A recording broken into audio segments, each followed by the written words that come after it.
ಪಿರಿಯಾಪಟ್ಟಣ ತಾಲೂಕಿನ ಕಂಪಲಾಪುರ ಗ್ರಾಮದಲ್ಲಿ ರಸ್ತೆಗೆ ಅಡ್ಡಲಾಗಿ ಬೇಲಿ ಹಾಕಿ ಗ್ರಾಮಸ್ಥರಿಗೆ ತೊಂದರೆ ಕೊಡುತ್ತಿರುವ ವ್ಯಕ್ತಿ ವಿರುದ್ಧ ಹಾಗೂ ಗ್ರಾಮಸ್ಥರಿಗೆ ರಸ್ತೆ ಬಿಡಿಸಿಕೊಡಬೇಕೆಂದು ಗ್ರಾಮಸ್ಥರ ಒತ್ತಾಯ.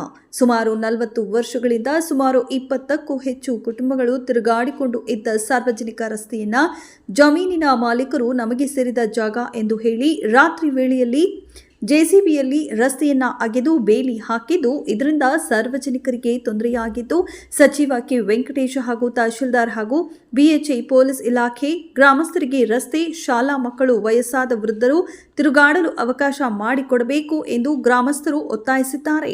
ವರದಿ ರತನ್ ಸಿಂಗ್, ಬೆಟ್ಟದಪುರ. ಹೆಸರು ಡಿ ರಾಜಣ್ಣ.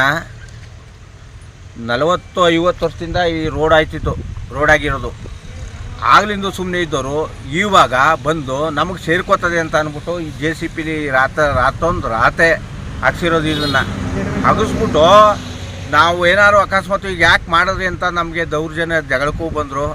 ಆವಾಗ ನಾವು ನಮ್ಮ ಪಾಡಿಗೆ ನಾವು ಅಧಿಕಾರಿಗಳು ಕರ್ಸ್ಕೊಂಡು ನಾವು ಮಾತಾಡೋಣ ಅಂತ ಅಂದ್ಬಿಟ್ಟು ನಾವು ಸುಮ್ಮನದು. ಇದೇನಾದ್ರು ಅಕಸ್ಮಾತು ಇಲ್ಲಿ ಸ್ಕೂಲ್ ಮಕ್ಕಳು ಹೋಗ್ಬೇಕು, ಹೆಂಗಸ್ರ ಮಕ್ಕಳು ತಿರುಗಬೇಕು, ಸ್ಕೂಲ್ ಮಕ್ಕಳಿಗೂ ದಾರಿ ಇಲ್ಲ, ಈ ಥರ ಆಗ್ಬಿಟ್ಟು ನಮಗೆ ನೋವಾಯ್ತದೆ. ಇಲ್ಲಿ ಏನಾಯ್ತದೆ ಅಂತಂದರೆ ಭಾಳ ಸಂಕಟಕ್ಕೆ ಸಿಗಾಕೊಂಡಿವಿ ಇವಾಗ.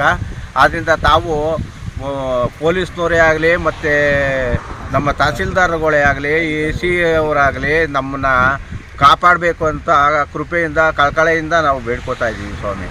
ಹಾಗೂ ಸನ್ಮಾನ್ಯ ನಮ್ಮ ವೆಂಕಟೇಶ್ವರ ನಮ್ಮ ತಾಲೂಕಿನ MLA ಅವರು, ಮಿನಿಸ್ಟ್ರು ನಮಗೆ ನಮ್ಮ ಕುಟುಂಬಕ್ಕೆಲ್ಲವ ರಕ್ಷಣೆ ಕೊಡಬೇಕು ಅಂತ ವೆಂಕಟೇಶ್ ಅವರಲ್ಲಿ ನಾವು ಬೇಡ್ಕೋತಾ ಇದ್ದೀವಿ.